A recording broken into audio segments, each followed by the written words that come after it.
How to add broadcast channel to Instagram post.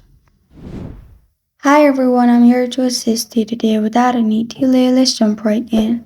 First, open Instagram on your device.